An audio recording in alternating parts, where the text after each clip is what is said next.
విజ్ఞప్తి చేస్తూ ముగిస్తా ఉన్నాను. ధన్యవాదాలు. ఈ పవర్ పాయింట్ సందర్భంగా గౌరవ ముఖ్యమంత్రి మరియు రేవంత్ రెడ్డి గారిని వారి మెసేజ్ ఇవ్వాల్సి కోరుతున్నారు.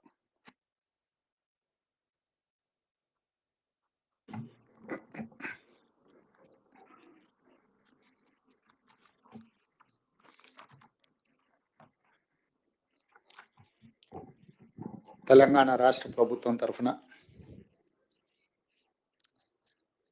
సాగునీటి పారుదల పౌర సరఫరాల శాఖ మంత్రులు ఉత్తమ్ కుమార్ రెడ్డి గారు కృష్ణా నది, గోదావరి నది జలాల విషయంలో ఈ రెండు నదుల ఉపనదుల మీద నిర్మాణం జరుగుతున్న ప్రాజెక్టుల విషయంలో ఉమ్మడి రాష్ట్రంలో ఆ తర్వాత ప్రత్యేక తెలంగాణ రాష్ట్రంలో తెలంగాణ రాష్ట్ర సమితి అధికారంలో ఉన్న 9.5 సంవత్సరాల కాలంలో వాళ్ళు తీసుకున్న నిర్ణయాలు, ఆ నిర్ణయాల వల్ల తెలంగాణ ప్రజలకు అందిస్తున్న దుష్ఫలితాల మీద, అదేవిధంగా 2023 డిసెంబర్ 7 నాడు బాధ్యత చేపట్టిన ప్రజాప్రభుత్వం వారు చేసిన తప్పిదాలను సరిదిద్దడానికి చేస్తున్న ప్రయత్నాలను వివిధ సంస్థల దగ్గర, కేంద్ర ప్రభుత్వ రంగ సంస్థల దగ్గర తెలంగాణ ప్రభుత్వం యొక్క వాదనలను ఏ విధంగా వినిపించడమో వారు దాదాపుగా సవివరంగా వాస్తవాలతో కూడుకున్న నివేదికలు. ఎందుకంటే రాజకీయపరమైన ఊకదంపుడు ఉపన్యాసాలు చెప్పడం ఒక విషయము, లెక్కలతో సహా వాస్తవ పరిస్థితులను ప్రతి సంవత్సరం ఏ విధంగా ప్రభుత్వాలు నిర్ణయాలు తీసుకున్నాయి, ఆ నిర్ణయాల వల్ల తెలంగాణ రాష్ట్రానికి జరిగిన లాభాలు, నష్టాలు, ఈరోజు జరుగుతున్న ప్రచారాల మీద వారు పూర్తి స్థాయిలో ఒక నివేదికను, వాస్తవాల ప్రాతిపదికన ఉత్తమ్ కుమార్ రెడ్డి గారు ఒక నివేదికను అందించి మనందరికీ కూడా ఈ సమాచారాన్ని అందించడం ద్వారా ప్రజా జీవితంలో ఉన్న మనము ప్రజలకు వివరించాల్సిన బాధ్యతను వారు మనకు ఒకసారి గుర్తు చేసినందుకు వారికి మనస్ఫూర్తిగా నేను అభినందనలు తెలియజేస్తున్నా. ఈరోజు ఈ సమావేశంలో తెలంగాణ ఉద్యమ సందర్భంగా తెలంగాణ రాష్ట్ర ప్రజల ఒక ఆకాంక్షను సాధించడానికి సర్వం వడ్డీ కొట్లాడిన వాళ్ళందరూ ఇక్కడ ఉన్నారు. అది కోదండరామ్ గారు కావచ్చు, కేశవరావు గారు కావచ్చు, శ్రీహరి గారు కావచ్చు, లేకపోతే ఈ వేదిక మీద ఉన్న చాలా మంది పెద్దలు, ఇక్కడ ఉన్న పెద్దలు సుఖేందర్ రెడ్డి గారు కావచ్చు, పోచారం శ్రీనివాస్ రెడ్డి గారు కావచ్చు, వీళ్ళందరూ కూడా ఉమ్మడి రాష్ట్రంలో వివిధ రాజకీయ నేపథ్యాలలో ఉన్న రాజకీయ నేపథ్యాన్ని వారు ప్రాతినిధ్యం వహిస్తున్న పార్టీల కంటే కూడా ప్రజల యొక్క అవసరాలను, ప్రజల యొక్క ఆకాంక్షను, అదేవిధంగా శ్రీనివాస్ రెడ్డి గారు సీనియర్ పాత్రికేయులుగా వారు మమ్మల్ని ఎప్పుడు ఏ చర్చలకు పోయినా మమ్మల్ని తప్పుపట్టినట్టుగా మాట్లాడేవాళ్ళు. మీరు తెలంగాణ ప్రజల పక్షాన్ని ఉండాలి, మనందరం కలిసి తెలంగాణ సాధించుకోవాలి. మీ అందరి ప్రయత్నము, కృషి, నిరంతర పోరాటం ఈరోజు తెలంగాణ రాష్ట్రం వచ్చింది. తెలంగాణ రాష్ట్రం వచ్చిన తర్వాత 2 సార్లు చంద్రశేఖరరావు గారు ముఖ్యమంత్రిగా, సరే వారు రాజకీయ పార్టీగా నిధులు నియామకాల లేకపోతే ఇంకేమి ఎన్నికల ఎజెండా ఏ రకంగా వారు ప్రజల్ని ఒప్పించండు, మెప్పించండు, 2 సార్లు అధికారాన్ని చేపట్టి వారు ఏ రాజకీయ ప్రయోజనం, ఆర్థిక ప్రయోజనం పొందినరు అనేది చర్చించ వేదిక కాదు ఇది. వారు ఉన్నప్పుడు చర్చిస్తే ఆ విషయాల మీద వారి నుంచి మనం సూటిగా మాట్లాడడానికి అవకాశం ఉంటుంది. ఇక్కడ దాదాపుగా 9.5 సంవత్సరాలు వారు ముఖ్యమంత్రిగా, 5 సంవత్సరాలు వారు సాగునీటి పారుదల శాఖ మంత్రిగా, 5 సంవత్సరాలు దాదాపుగా హరీష్ రావు గారు సాగునీటి పారుదల శాఖ మంత్రులుగా. అంటే వారి కుటుంబమే 9.5 సంవత్సరాలు ఈ శాఖకు ప్రాతినిధ్యం వహించిండ్రు.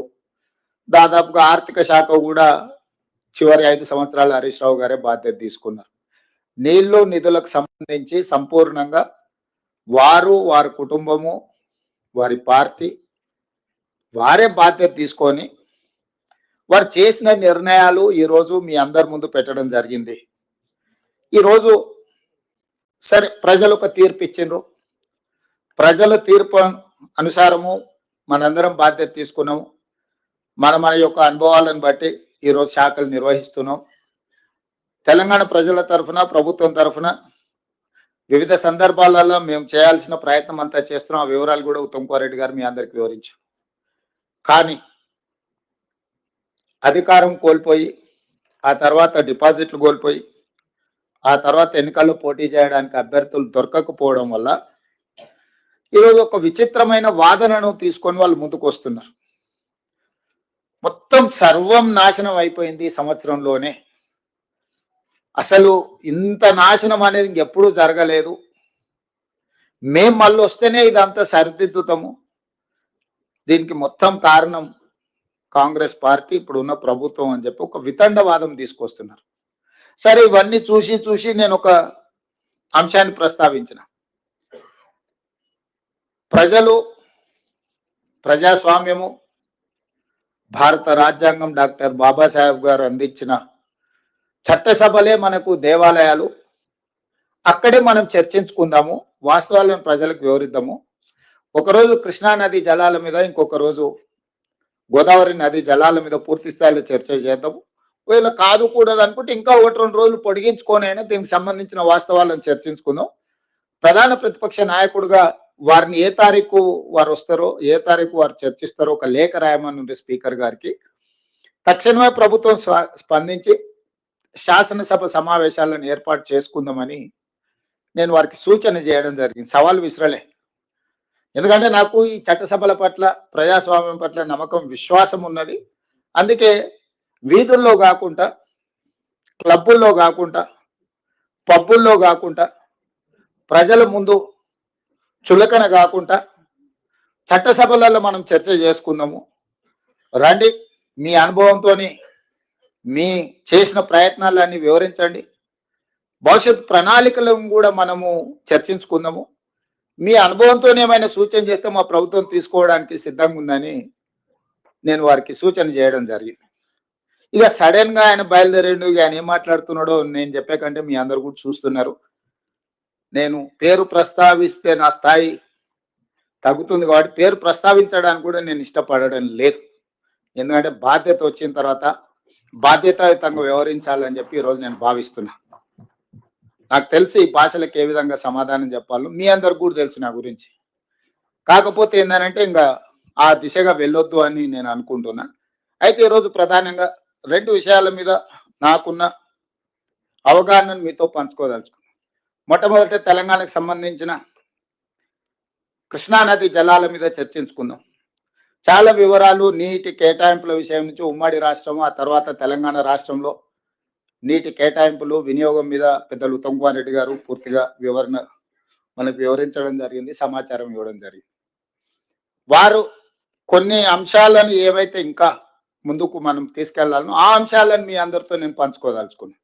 ఈరోజు కృష్ణానది జలాల మీద ఆంధ్రప్రదేశ్కి 512, తెలంగాణకు 299 టీఎంసీల నీటి